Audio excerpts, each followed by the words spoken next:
네, 책으로는 143페이지입니다.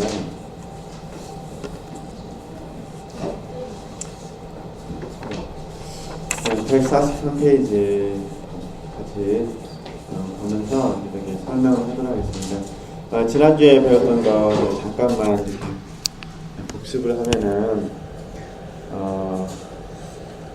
제 14장이잖아요. 그래서 이제 좀 같이 읽는 부분이 좋을시고 행운이여, 그 다음에 알이 없이 나누라, 그 다음에 내 집은 이미 고요해지고, 이 부분을 이제 같이 지금 공부를 하고 있잖아요. 그러니까 알이 없이 나누라, 내 집은 이미 고요해지고. 그런데 이제 십자가 요한은 이제 우리들이 말하는 대로 하면 뭐 거의 같습니다만, 영혼과 우리가 항상 육체로 이렇게 설명하는데, 십자가 요한은 영혼과 육체를 집으로 이해를 합니다. 그래서 이 육체를 보통 이상하지만 뭐 감성의 집으로 표현하고, 이 영혼을 이제 영혼의 집으로 이렇게 의미상이 나누는 겁니다. 그래서 이거를 낮다, 하방, 표현이 좀 이상하지만 이거는 낮은 부분이라 이렇게 설명을 하고요. 영혼의 집을 이제 뭐랄까 나중에 높은 그래야 되죠. 높은 부분으로 설명을 합니다. 그러니까 이제 알이 없이 낳았노라, 이 말은 제가 지난주에 그랬잖아요. 에호다이의 장애를 받지 않고, 이런 뜻이었잖아요. 내 집은 이미 고요해졌기, 이 말이면 이제 내 집이 이미 고요해졌기 때문에 내가 들키지 않고 나왔다, 이런 표현입니다. 뭐 복잡한 거 생각할 거 없으시고요. 영혼이 육체의 장애가 없이 마음껏 활동할 수 있다, 이런 표현입니다. 그럼 이제 우리가 하는 말을 바꾸면, 우리가 이제 영혼을, 우리가 영혼의 생각과 우리가 이제 육신의 생각과 영의 생각을 이렇게 표현하잖아요. 그러니까 영혼의 생각과 마음이 있고, 또 아는 것처럼 육체에도 생각과 마음이 있습니다. 그런데 생각과 마음이, 영혼의 생각과 마음이 육체를 통해 흘러나와야 되잖아요. 이제 성령께서 우리 영혼에 이제 말씀하시니까. 그런데 성령께서 영혼에 말씀하실 때 생각과 마음이 육체를 통해서 흘러나와야 되는데, 육체의 생각과 마음 속에서 이 감성이 만약에 힘을 많이 있으면 나올 수 있습니까, 없습니까? 못 나오는 겁니다. 그러나 이 육체의 생각과 마음이 영혼의 생각과 마음의 통제를 받으면, 그렇잖아요. 통제를 받으면 어떻겠습니까? 영의 생각이 육체를 통하여 그냥 나오게 되는 겁니다. 이걸 저희들이 이제 이상적인 순종으로 이해를 하고 있잖아요. 지금 이 이야기를 하고 있는 거예요.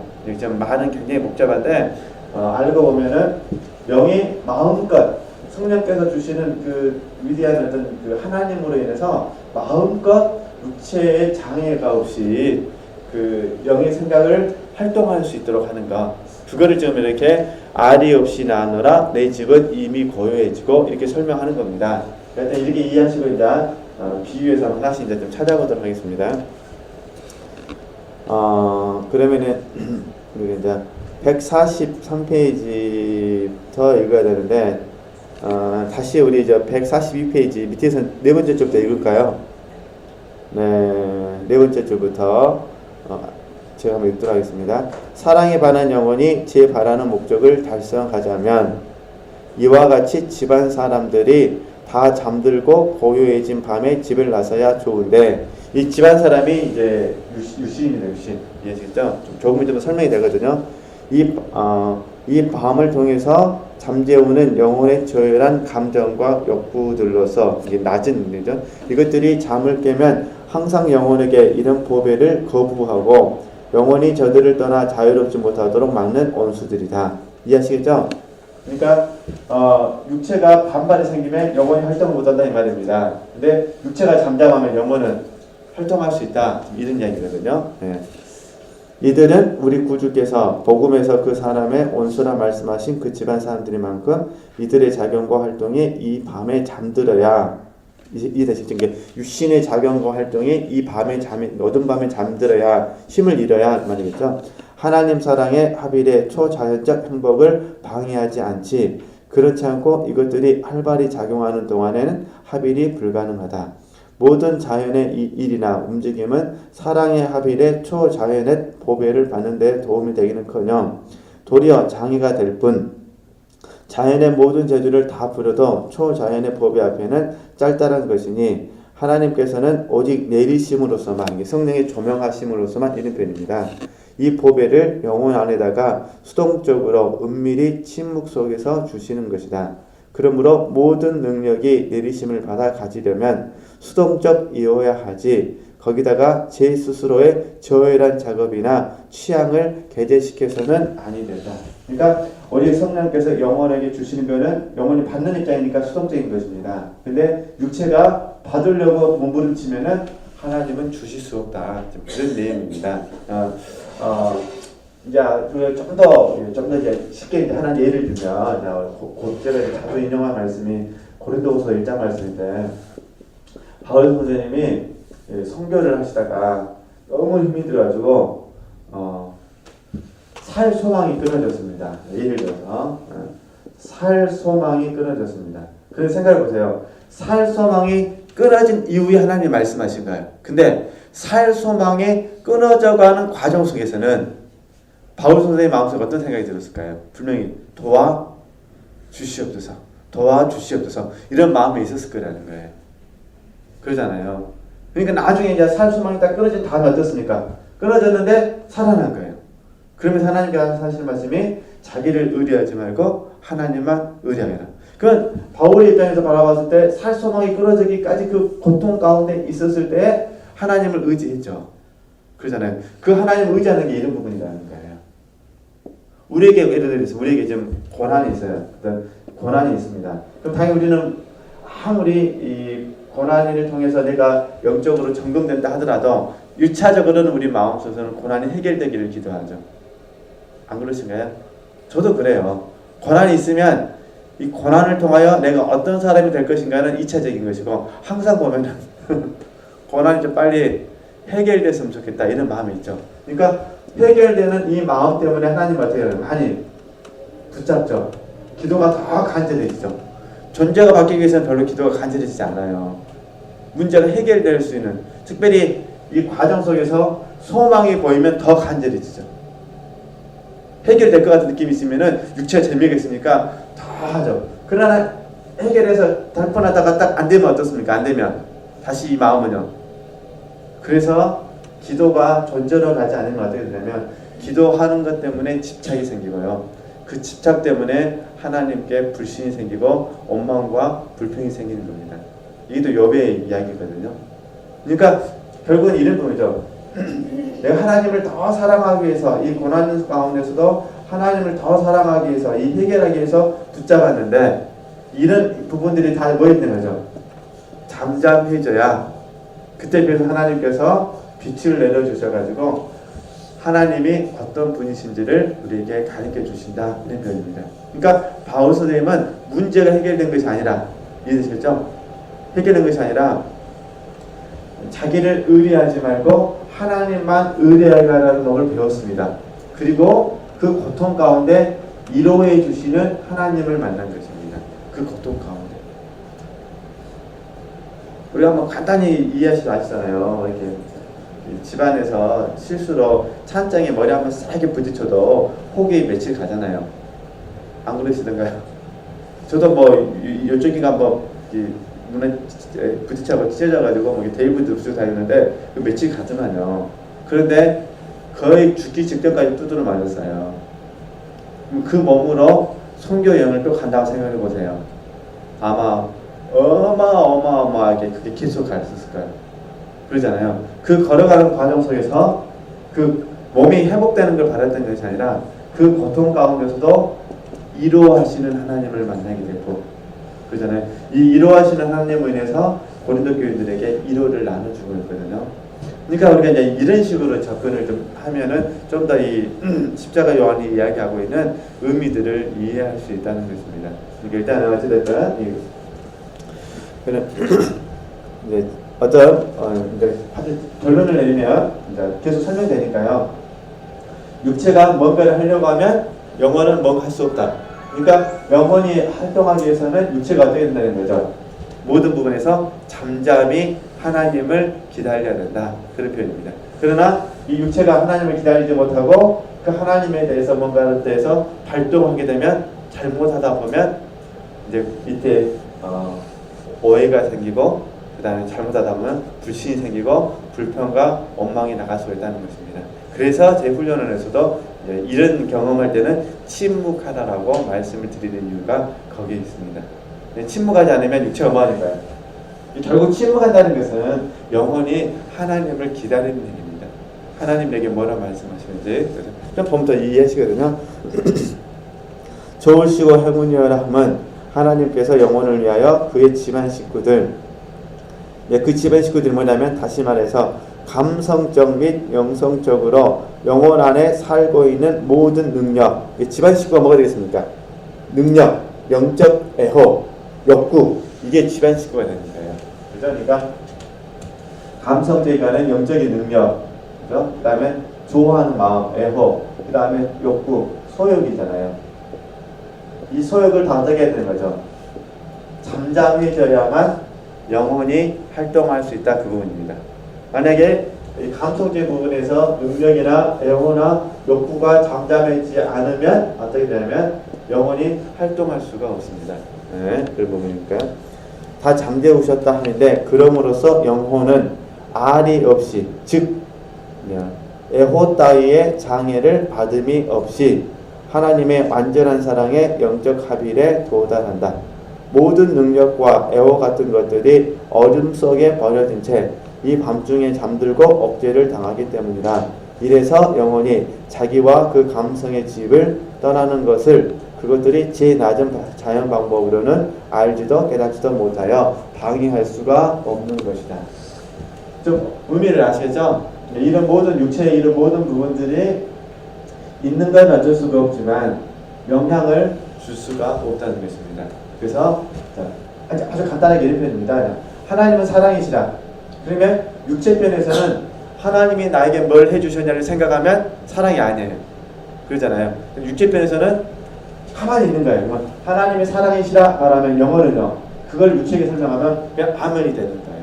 하나님이 내게 뭘 해줬냐 안 해줬냐 지금 내게 역사하시냐 안 하시냐 중요한 것이 아니라 내 안에서 하나님을 받을 수 있는 마음의 상태가 된 거죠.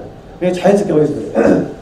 선생님께서 말씀으로 하나님을 사랑하시다 그러면 육체가 아멘이 되는 겁니다. 하나님은 신실하시다.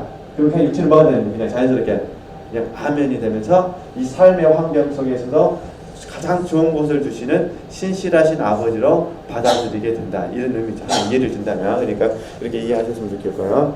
그 다음에 3번입니다. 이 감성의 집을 떠날 수 있다는 영혼의 자유가 얼마나 좋으시고 행운인가 봐라. 이렇게 너무 영혼이 자유하다 보니까 뭐라는 겁니까? 좋으시고 행운이요. 내가 보기에 그런 맛을 보지 못한 영혼으로는 이를 잘 이해하지 못하리라고 생각한다. 자기의 능력과 욕구의 작용에 얽매여 있을 때 얼마나 그 종소리가 처절했으며 어떠한 비참에 빠져 있던가를 환히 보는 동시에 영의 생활이 얼마나 참다운 자유이며 얼마나 헤아릴 수 없는 보배를 지닌 풍요인가를 알겠기 때문인데 그에 대한 몇 가지를 다음 노래들에서 살펴갈 것이다. 나머지 보시죠. 이거는 표현입니다. 자, 우리 경험으로 보면은 이런 표현이죠. 육체가 고난이 있을 때 문제가 해결되기를 원해서요. 예를 들면 육체가 문제가 해결되기를 원했는데 내 영혼은 알아요. 문제 해결되는 것이 목적이 아니라 하나님께서 원하시는 사람으로 바뀌는 것이 목적이 되는 걸 알았어요. 그런데 영혼은 알지만 계속 육체는 뭐에만 관심이 있는 거죠. 문제가 해결되는 데만 관심이 있어요. 그러면 이런 이정적인 모습으로 인해서 내 마음이 힘들겠습니까? 힘들지 않겠습니까? 힘들죠. 영적인 추구를 하려고 하면. 그러니까 너무너무 이런 내 자신의 모습 때문에 힘들었는데 이해하시죠? 힘들었는데 이 육체가 딱 이 부분에 대해서 동의를 해줬어요. 그래가지고 영의 해방을 경험한 겁니다. 그때 그 기분, 그죠? 그 종살이에서 뭐 한다는 거죠? 벗어나게 된 거예요. 이제는 다른 것도 상관없어요. 누구만 있으면 된다는 거죠. 하나님만 있으면 된다. 그때 찾아오는 해방감이 대단한 거잖아요. 그래서 저희들이 이 문제 해결의 이 부분을 자 처음에는 맡김으로 이야기하잖아요. 그러다 좀 더 지나면 어떻게 해야 됩니까? 상관치 않기로 설명을 해드리잖아요. 그러니까 이 육체가 상관치 않기가 되어야만 이 영의 해방을 경험하는 거예요. 그러니까 모든 육신의 짐을 다 하나님께 맡겨버리고 자유롭게 하나님을 사랑할 수 있는 그 상태가 좋으시고 행운이요, 이런 의미라는 것입니다. 이해하시겠죠? 이게 이제 좀 더 지나면 영성신학에서는 초연이라고 가르치거든요. 이제 무관심이라고 하는데, 이경 목사님을 표현해 드리면은 이 맡김에서는 자기 부인을 이야기하고, 자기 부인, 그러니까 맡김이나 상관이 않게 자기 부인을 이야기하고요. 제가 표현한 이 무관심에 대한 이경 목사님 뭐라고 표현하면 자아상실이라고 표현합니다. 자아상실. 같은 말로 자기를 잊은. 이렇게 하거든요. 바울 선생의 표현으로는 자기의 일을 구하지 아니함, 이렇게 하거든요. 자기의 일을 구하지 아니하고 누구 일을 구하는 겁니까? 예수의 일을 구하는 것. 이게 이제 언어적인 약속입니다. 그러니까 뭐 이런 개념들만 좀 이해하시면, 그러니까 오늘 다 배우고 계시잖아요. 맡긴 자기 부인도 배우실 거예요. 그래서 좀 지나고 나면 상관없이 나하고 상관없이 하나님의 뜻만 되면 되고, 그다음 나는 어떻습니까? 이래든 저는 상관없이 이제 정말 하나님의 뜻만 이루어지고 더 깊어지는 상태로 자아상실.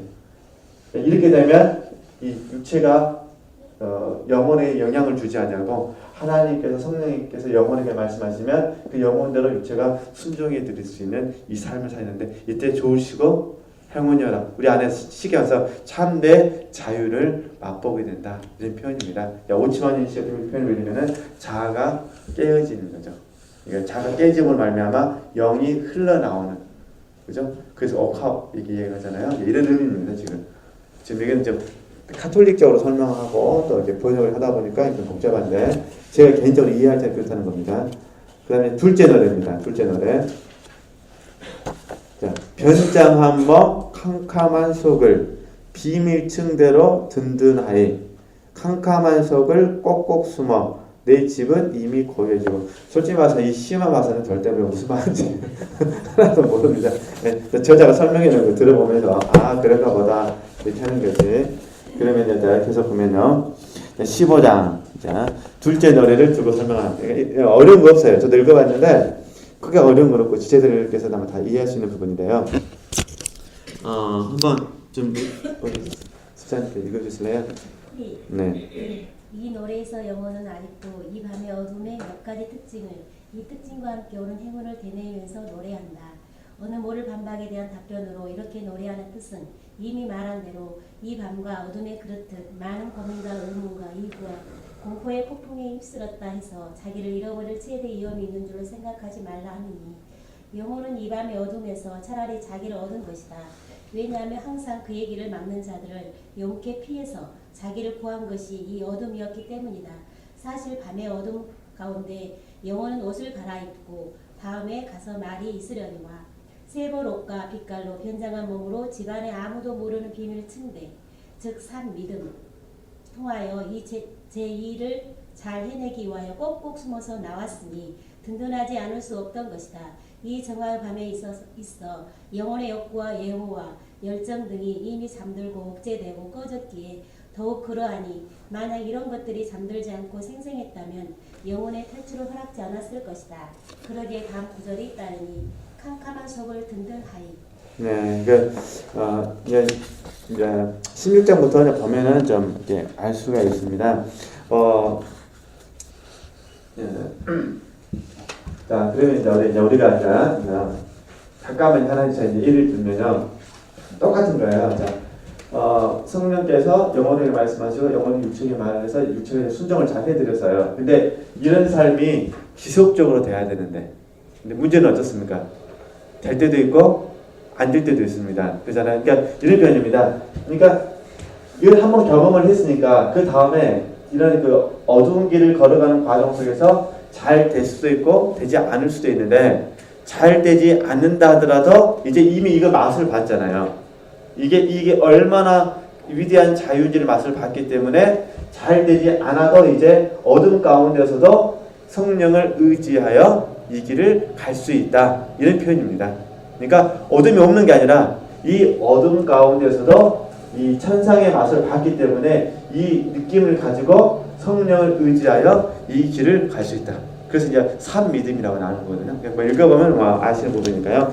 보도록 하겠습니다. 영혼이 캄캄한 속을 어떻게 든든하게 걷는가를 설명함. 그죠? 다시 이제 저만 뭐 보면은 시가 그렇게 되잖아요. 변장한 몸 캄캄한 속을 비밀층대로 든든하게 되잖아요. 이렇게 됩니다. 뭐 이런 부분을 보도록 하겠습니다. 네, 그럼 이제 제 16장 영혼이 캄캄한 속 어떻게 든든하게 걷는가를 설명함. 1번 영혼이 여기서 말하는 어둠이란 이미 말한 대로 감각적 내심적인 육체의 감각 마음에 있는 영적 욕구 및 모든 능력에 관한 것이니 이 모든 것은 이 밤에 그 자연의 빛들에 어두워지는 것 이는 그 자연의 빛에서 정화되어 초자연스럽게 비춰지는 가닥이다.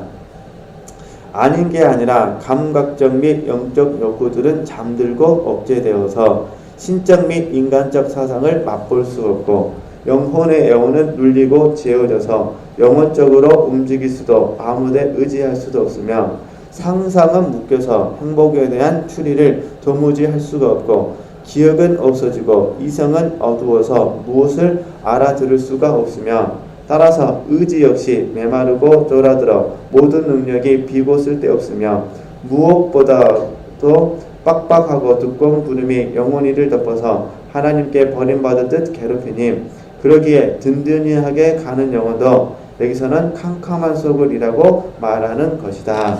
이런 편이다. 우리 전에 배웠는데 우리가 묵상하는 방법 중에 두 가지가 있다고 배웠습니다. 하나는 이제 기억나실 수 있는데 이미지를 사용하는 방법. 그래서 우리가 카타파티라고 기억나실까요? 그 다음에 이미지를 사용하지 않는 방법, 아포파티라고 배웠는데, 그러니까 이미지를 사용해서 하나님을 묵상하는 방법을 카타파티라고 그러고, 이미지를 사용하지 않냐고 성령에 의해서 이게 하는 부분을 아포파틱이라고 말합니다. 그래서 지금 여기 설명하는 게 아포파틱 방법입니다. 우리 모든 육체의 감각들이 하나님에 대해서 생각하려고 하면은 아무 생각이 안 나는 거예요. 그냥 캄캄한 거예요. 그런데 확실한 거는 내가 하나님을 신뢰한다는 거예요. 이해하시겠죠? 그러니까 이건 뭐와 관련되냐면 무지의 구름을 좀 이해하시면 돼요. 이제. 무지의 구름. 그죠? 자, 내가 이만큼은 하나님 알고 있어요. 이 정도는 알고 있습니다. 하나님을 알고 있어요. 그런데 그 이상의 부분에 있어서 하나님께서 우리를 그 이상으로 우리를 진보하게 하시는 거예요. 그러니까 이 부분은 하나님께서 우리를 이끌어 가시는 부분. 근데 우리가 이 아래 부분에 대해서는 하나님을 알고 있습니다.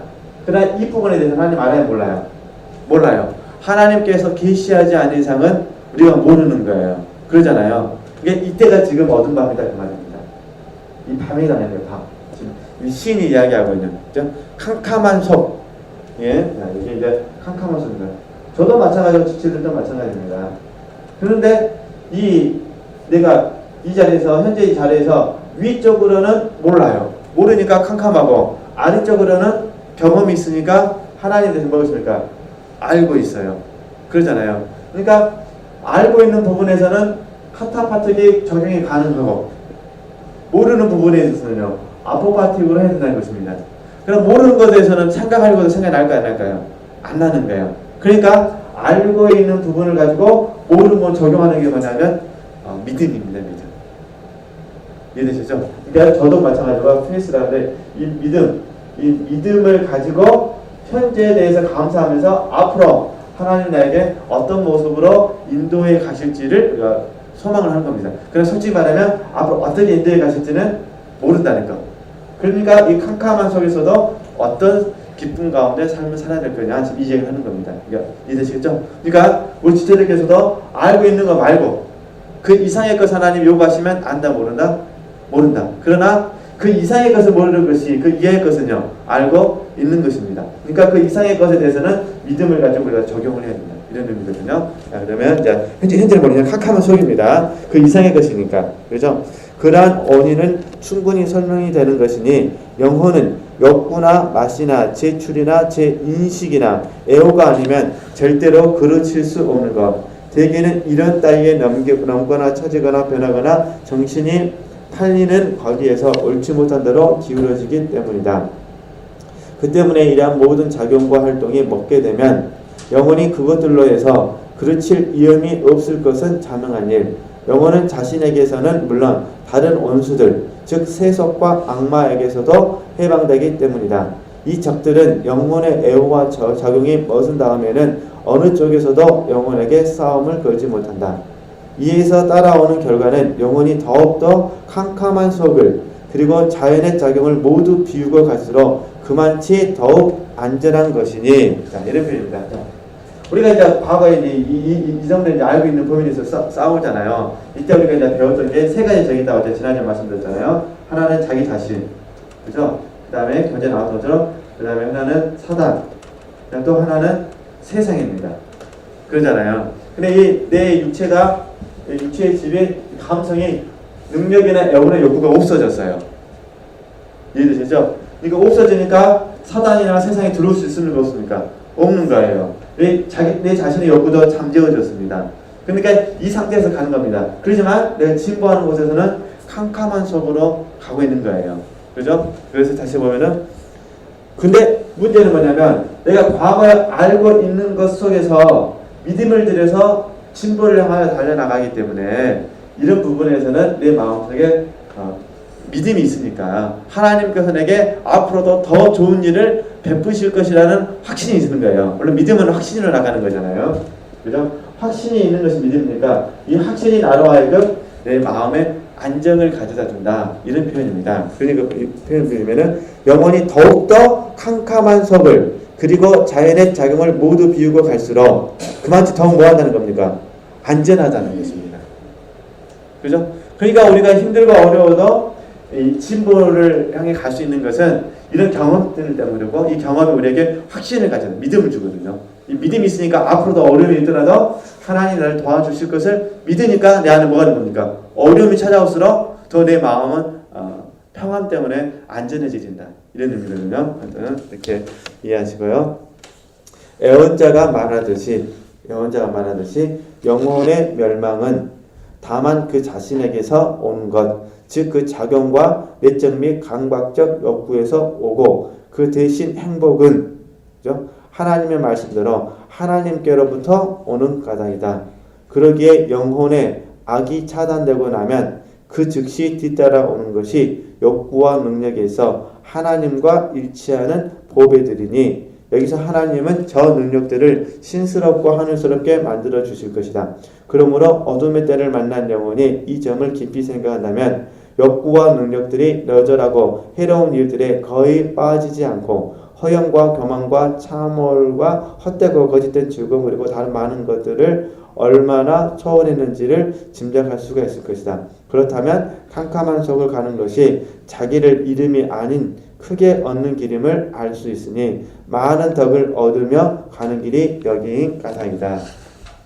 좀 이해되시겠죠? 그러니까 어찌됐든 우리가 이제 십자가 요한이 말한 걸 다 경험할 수는 없고요. 확실한 거는 우리도 이 진보의 길, 이 어두운 캄캄한 속을 걸어가면서도 우리가 안전하게 느낄 수 있는 것은 이전 경험 속에서 나의 어떤 욕구라든가 능력, 애호, 욕구가 없어짐으로 말미암아 하나님을 얻었어요. 그 하나님이 너무 좋으니까 그 다음 진보하는 과정 속에서도 이런 능력이나 애호나 욕구가 없어지면 하나님을 더 어떻게 하면 더 많이 얻는 거예요. 그러잖아요. 그게 더 기쁘겠습니까? 안 기쁘겠습니까? 기쁘다. 그런 표현입니다. 네. 그래서 우리가 이 진보의 길을 갈 수가 있습니다. 왜냐면은 이 진보의 길을 갈 때 캄캄한 속에서 힘들죠. 그러나 그걸 통과하고 나면 하나님을 얻으니까 우리가 소망 가운데 갈 수 있는 것이고, 또 힘들지만 또 통과하면 또 가는 거예요. 그래서 오치만 이걸 관문으로 표현을 하죠. 하나의 관문을 통과하면 또 하나. 그러니까 어느 누구나 마찬가지입니다. 그래서 또 이게 통과하면 또 이제 하나님께서 날 이끌어 가시는 거죠. 그러잖아요. 그러니까 우리가 결국 추구는 하나님을 얻는 데에 관심을 가져야만 이 길이 갈 수가 있습니다. 또 캄캄한 속을 또 가잖아요. 그러니까 죽을 때까지 이렇게 가는데 이게 저에게는 지체들에게 소망이 되고 도움이 됐으면 좋겠습니다. 그래서 이런 과정을 겪으면서 이제 영성가들은 신의 성품에 참여한다고 생각했습니다. 네, 신의 성품에. 한편 또 하나의 의문이 문득 생긴다. 즉 하나님이 하시는 일들이 스스로 영혼을 좋게 만들고 이익을 얻게 하고 안전하게 해준다면 그 하나님이 이 밤에는 이 좋은 일들에 대해서도 영혼의 욕구와 능력을 캄캄하게 하셔서 딴 이들과 마찬가지로 아니 그보다도 더 못하게 맛볼 수도 사귈 수도 거의 없게 하시느냐는 그것이다.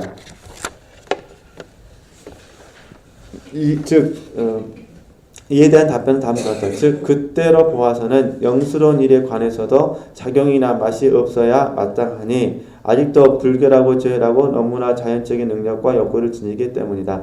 그러기에 초자연적 및 신적인 일에 대한 맛과 사귐을 내린다 하더라도 아주 저열하고 자연에서 제식으로밖에 못 받아들일 것이니 철학자의 말대로 무엇이든 그 받는 자 나름대로 받아지는 것이다.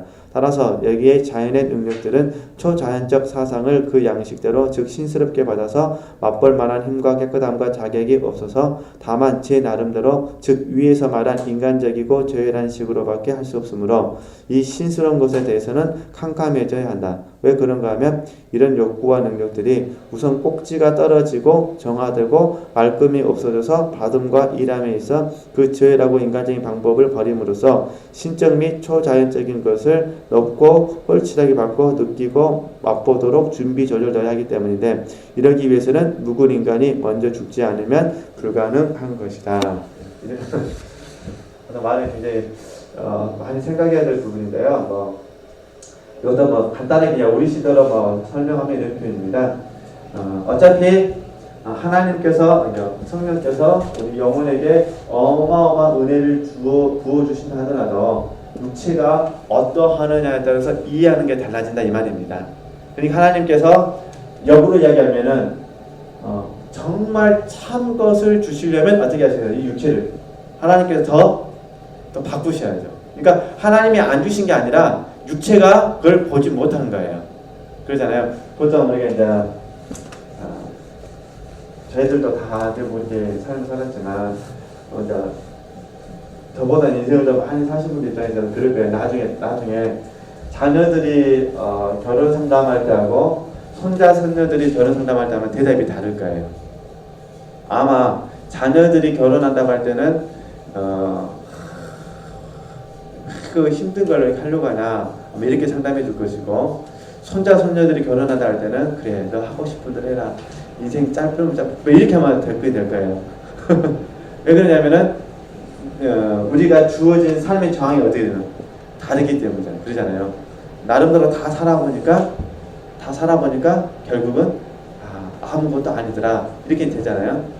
그러듯이 좀 표현이 이상하지만 하나님께서 보실 때 우리 육체가 쉽게 말해서 새 부대가 돼야 된다. 그 말입니다. 육체가 하나님을 하나님으로 받을 수 있는 가치관, 육체가 하나님을 하나님으로 인식할 수 있는 마음, 이게 되어야만 돼요. 근데 이 육체 편에서 바라봤을 때 세상과 세상 것들로 가득 차 있으면 하나님도 항상 어떻게 이해하겠습니까? 세상과 세상 것들을 주시는 분으로 이해한다는 거죠. 그러니까 거기서 늘 오해가 생기는 거거든요. 하여튼 이렇게 그 정도로 보면 이해하시면 좀 도움이 되실 것 같고요. 네.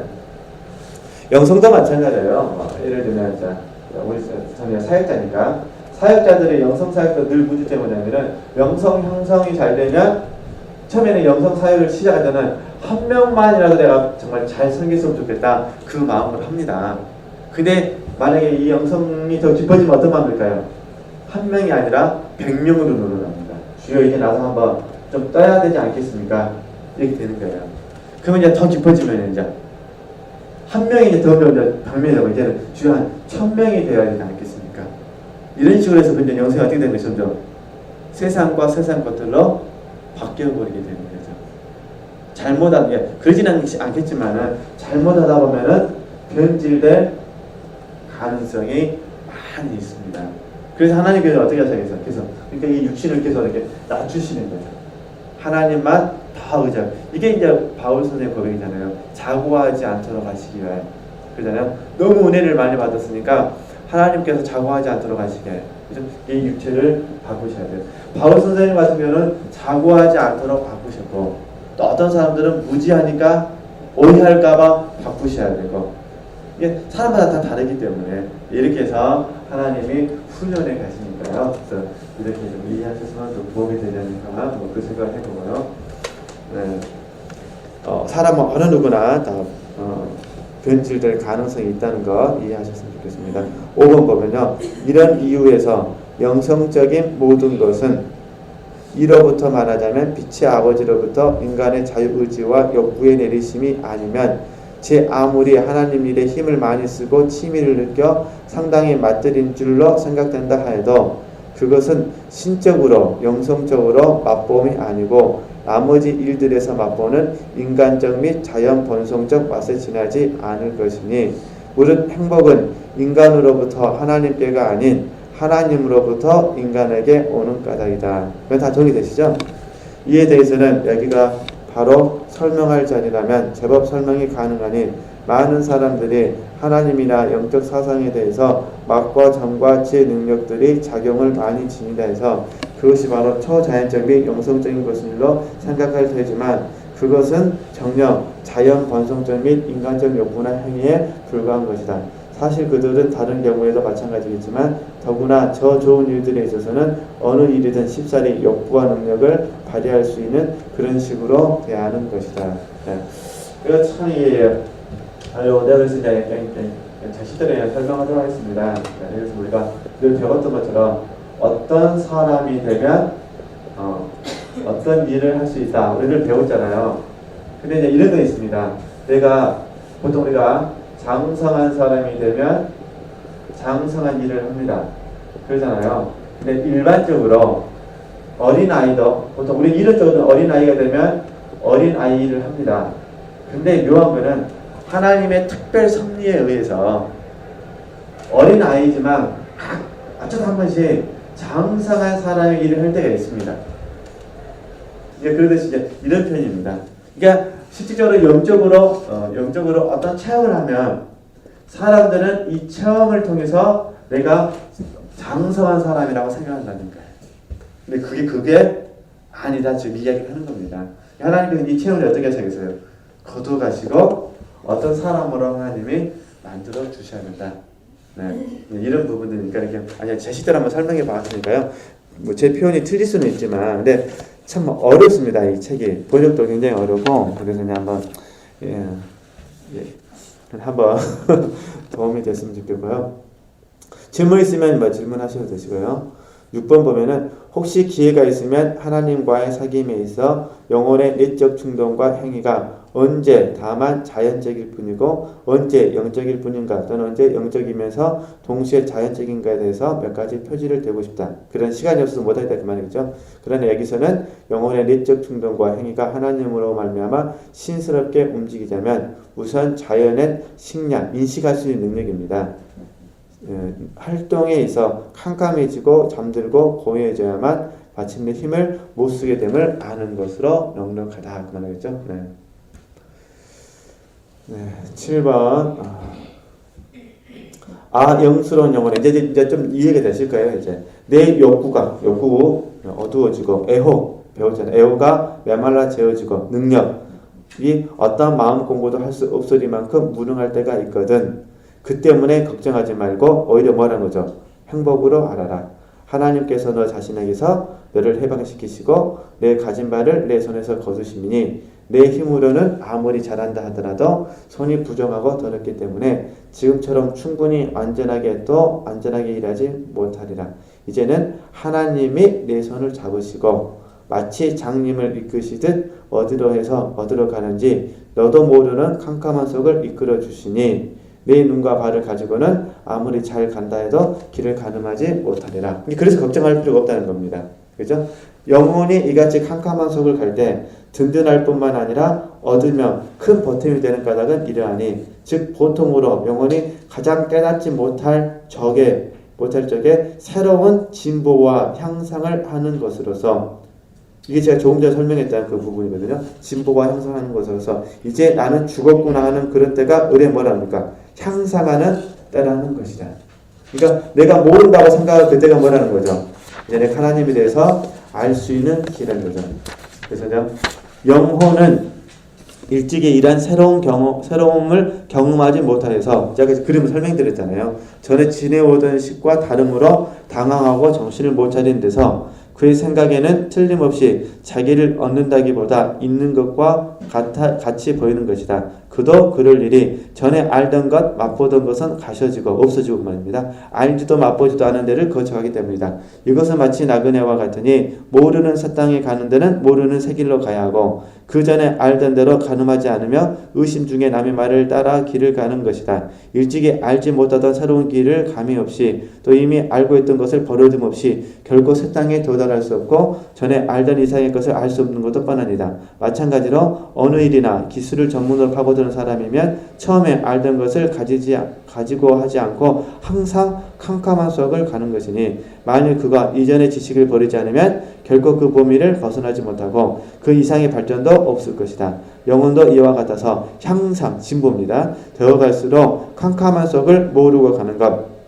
그러기에 이미 말한 대로 하나님이 여기서 이 장님 영혼의 스승이며 길잡이심으로 그런 줄을 안 영혼으로서는 정말 기뻐서 다음과 같이 말할 수 있는 것이다. 캄캄한 속을 뭐 하죠? 든든해. 이게 캄캄한 속을 걸어간다 하더라도 성령 하나님은 내적 교사잖아요. 성령 하나님이 우리에게 가르쳐 주시니 내가 뭐 마음이 든든하다 이 말입니다. 그러니까 제가 지워버렸지만 그 의미만 생각하시고요. 9번부터는 이제 또 다음 주에 하시죠. 시간이 이렇게 됐으니까. 그래요. 저는 개인적으로 이제 정리를 하면 저는 개인적으로 그래서 우리 시청자들 시간이 되시면 무지의 부름이라는 책을 사서 읽어 주셨으면 좋겠습니다. 근데 무지의 부름이라는 책을 읽는 데서 영성에서 되는 건 아니지만 확실한 건 뭐냐면은 하나님께서 제가 다시 그림을 그릴게요. 알고 있는 거, 그 다음에 모르고 있는 거. 그다음에 모르고 있는 거 걸어갈 때는요. 요한도 그러지만은 알고 있는 지식을 참고는 해야지 그 지식이 표준이 돼서는 안 돼요. 참고할 뿐이에요. 참고 자체는 안 하려고 하시면 안 돼요. 그죠? 그러니까 과거에 내가 배웠던 지식에 대해서는 참고하되 그런 거죠. 참고하되 이게 이걸로 하나님을 제한해서는 안 된다 그 말입니다. 하나님의 음성을 듣는 것도 마찬가지예요. 그러니까 이런 부분에서도요. 참고만 하시고 하나님의 역사심은 뛰어난 방법이 있다는 것입니다. 그래서 경험이라는 게 한편으로는 좋으면서도 굉장히 조심스러운 게 이런 부분인 것 같습니다. 그러니까 다시 이런 부분에서 잘 한번 적용하시고 해보셨으면 좋겠습니다. 네. 혹시 질문 있으세요? 그래도 옛날보다 좀 덜 어려우시죠? 안 그러신가요? 좀 더 안 어려우실까요? 좀만 더 참으시면은 이제 든든하게 지나고 나면은 이제 좀만 더 인내하시면은 이제 더 쉽습니다. 그렇게 하시고요. 없으면 오늘 여기까지 하도록 하겠습니다. 하나님께 영광 드리겠습니다.